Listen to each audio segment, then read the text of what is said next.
Hello বন্ধুরা, তোমাদের জন্য আবার একটি নতুন ভিডিও নিয়ে চলে এসেছি। তো আমার এই নতুন ভিডিওতে সবাইকে স্বাগত জানাই।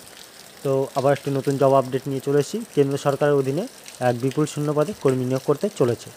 বিজ্ঞপ্তি প্রকাশ করে জানানো হয়েছে এক্ষেত্রে মাল্টিটাস্কিং স্টাফ সহ হাবিলদার পদে নিয়োগ করা হবে। শুধুমাত্র মাধ্যমিক পাস যোগ্যতায় আবেদন জানানো যাবে। পশ্চিমবঙ্গ সহ দেশের যে কোনো প্রান্ত থেকে আবেদন জানাতে পারবেন। যে সকল চাকরি প্রার্থীরা কেন্দ্র সরকারের সংশ্লিষ্ট নিয়োগের ক্ষেত্রে আবেদন জানাতে আগ্রহী তারা শেষ পর্যন্ত ভিডিওটি দেখবেন। প্রথমে আমরা জেনে নেব যে পদের নাম। এক্ষেত্রে দুই ধরনের পদে নিয়োগ করা হবে।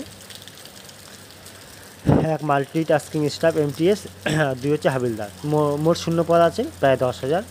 শিক্ষাগত যোগ্যতা, যে সকল চাকরি প্রার্থীরা সংশ্লিষ্ট নিয়োগের ক্ষেত্রে আবেদন জানাতে আগ্রহী তাদের শিক্ষাগত যোগ্যতা হিসেবে শুধুমাত্র মাধ্যমিক পাস বা তার সমতুল্য যোগ্যতা থাকতে হবে। এছাড়া হাবিলদার পদের জন্য শারীরিক মাপকাঠি উপযুক্ত থাকতে হবে। এবার দেখে নেব আমরা বয়সসীমা।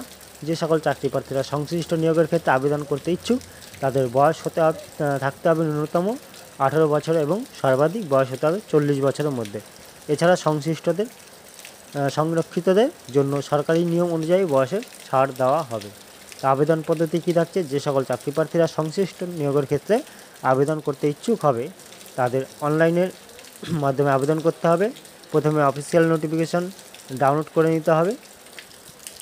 আমার ডিসক্রিপশনে দিয়ে দেবো, সেখানে তোমার ডাউনলোড করে নিতে হবে। এরপর অফিসিয়াল ওয়েবসাইটে ভিজিট করে বা অনলাইনে আবেদন লিঙ্কে ক্লিক করে আবেদন শুরু করতে হবে। এরপর জরুরি তথ্য পূরণ করতে হবে। তারপর প্রয়োজনীয় ডকুমেন্টস আপলোড করে ফাইনাল সাবমিট করতে হবে। নিয়োগ প্রক্রিয়া কী থাকবে? যারা সংশ্লিষ্ট নিয়োগের ক্ষেত্রে সফলভাবে আবেদন জানাবেন তাদের নিয়োগ করা হবে। সংশ্লিষ্ট নোটিশ অনুযায়ী যথাযথ নিয়ম অবলম্বন করে আবেদন সম্পর্কে আরও বিস্তারিত জানতে অফিসিয়াল নোটিফিকেশন তোমরা দেখে নিতে পারো। আমার ডিসক্রিপশনে ওয়েবসাইটটি দিয়ে দেবো, সেখান থেকে তোমরা ডাইরেক্ট দেখে নিতে পারো আর অ্যাপ্লাই করে নিতে পারো। Thank you.